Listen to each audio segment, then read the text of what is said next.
നമസ്കാരം, മെട്രോ മാറ്റിനിലേക്ക് സ്വാഗതം. Big Boss Malayalam season 6 ശക്തനായ മത്സരാർത്ഥിയായിരുന്നു ഗബ്രി. ആദ്യ നാൾ മുതൽക്ക് തന്നെ ബിഗ് ബോസ് വീട്ടിൽ ഏറ്റവും കൂടുതൽ കണ്ടന്റ് ഉണ്ടാക്കിയിരുന്ന വ്യക്തികളിൽ ഒരാളായിരുന്നു ഗബ്രി. ബിഗ് ബോസ് വീട്ടിൽ നടന്ന മിക്ക അടികളുടെയും വഴക്കുകളുടെയും ഒരറ്റത്ത് ഗബ്രി ഉണ്ടായിരുന്നു. ജാസ്മിനും ഗബ്രിയും തമ്മിലുള്ള സൗഹൃദമകത്തും പുറത്തുമേറെ ചർച്ചയാകപ്പെട്ട സംഭവമാണ്.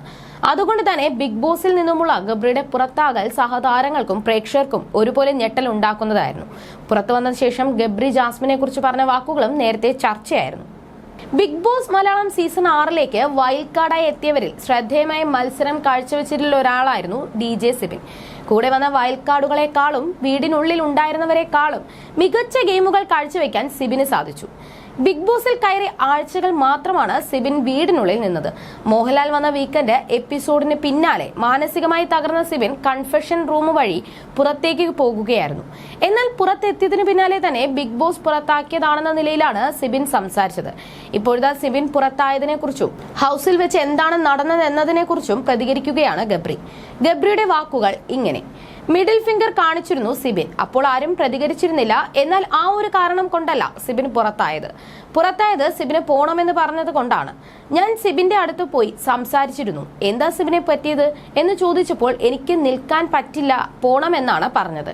പുള്ളി ഭയങ്കര മെന്റൽ ബ്രേക്ക് ഡൗൺ കഴിഞ്ഞ് വളരെ മോശം അവസ്ഥയിലേക്ക് പോകുന്നു എന്ന നിലയ്ക്കാണ് സംസാരിച്ചത്. ബിഗ് ബോസ് എനിക്കെതിരെ കളിക്കുന്നു എന്ന നിലയ്ക്ക് എന്നോട് സംസാരിച്ചു. ഞാൻ എല്ലാ ആഴ്ചയും അനുഭവിക്കുന്നതേ സിബിൻ അനുഭവിച്ചിട്ടുള്ളൂ. അങ്ങനെയാണെങ്കിൽ ഞാൻ തൂങ്ങിച്ചാവേണ്ട സമയം കഴിഞ്ഞല്ലോ. ഇതിനെ ഗെയിമായി മാത്രം കണ്ടാൽ മതിയെന്നാണ് പറഞ്ഞത്. അവർ നിങ്ങൾക്കെതിരെ എപ്പോൾ സംസാരിക്കുന്നോ അത് നിങ്ങൾക്ക് നല്ലതാണ്. അപ്പോൾ സിബിൻ പറഞ്ഞു, നീ സ്ട്രോങ് ആണ്, ഞാൻ സ്ട്രോങ് അല്ല. അപ്പോഴും ഞാൻ പറഞ്ഞത് അടുത്ത ആഴ്ച ഇതെല്ലാം ശരിയാകുമെന്നാണ്. അപ്പോൾ പുള്ളി പറഞ്ഞത്, നിന്നെ പുറത്ത് പിന്തുണയ്ക്കാൻ ആളുണ്ട്, കുടുംബമുണ്ട്, ജീവിച്ചു പോകാനുള്ള അവസ്ഥയുണ്ട്.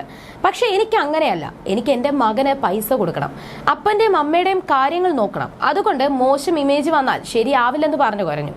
തുടർന്ന് ബിഗ് ബോസ് 2-3 തവണ കൺഫെഷൻ റൂമിലേക്ക് വിളിച്ച് സംസാരിച്ചെങ്കിലും ശരിയായില്ല. തുടർന്ന് ലിവിംഗ് ഏരിയയിൽ വന്നപ്പോൾ സിബിൻ കണ്ണും കാതും അടച്ചാണ് ഇരുന്നത്. ആ വീടിനോട് സിബിന് പേടി വന്നിരുന്നു. നമ്മളൊക്കെ സംസാരിച്ചിട്ടും ആൾക്ക് ശരിയാവുന്നില്ല. മൈക്ക് അഴിച്ച് ഞാൻ ഇനിയില്ല, പോകുകയാണ് എന്ന് പറഞ്ഞു. അതിനുശേഷം സിബിൻ സൈക്കോളജിസ്റ്റിനെ കണ്ടു. ഞാൻ ഹൗസിൽ കണ്ടത് വെച്ച് മനസ്സിലായത് ഞാൻ മടുത്തു പോകുകയാണ് എന്ന് പറയുന്ന സിബിനെയാണ്.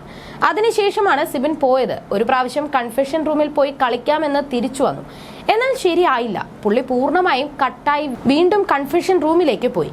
പിന്നെ തിരികെ വന്നില്ല. അതിനകത്ത് നടന്നത് എന്താണെന്ന് അറിയില്ല. ഹൗസിനുള്ളിലുള്ളവരെല്ലാം കണ്ടത് ഇതാണ് എന്നും ഗബ്രി പറഞ്ഞു. ബിഗ് ബോസ് മലയാളം സീസൺ 6 ശക്തനായ മത്സരാർത്ഥിയായിരുന്നു ഗബ്രി.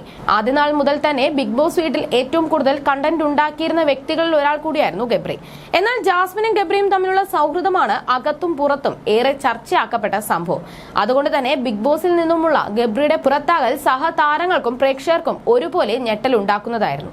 ഗബ്രിയുടെയും ജാസ്മിന്റെയും കൂട്ടുകെട്ടായിരുന്നു ഈ സീസണെ ഇതുവരെ നയിച്ച പ്രധാന ഘടകങ്ങളിലൊന്ന്. You're watching me on metromatney.com.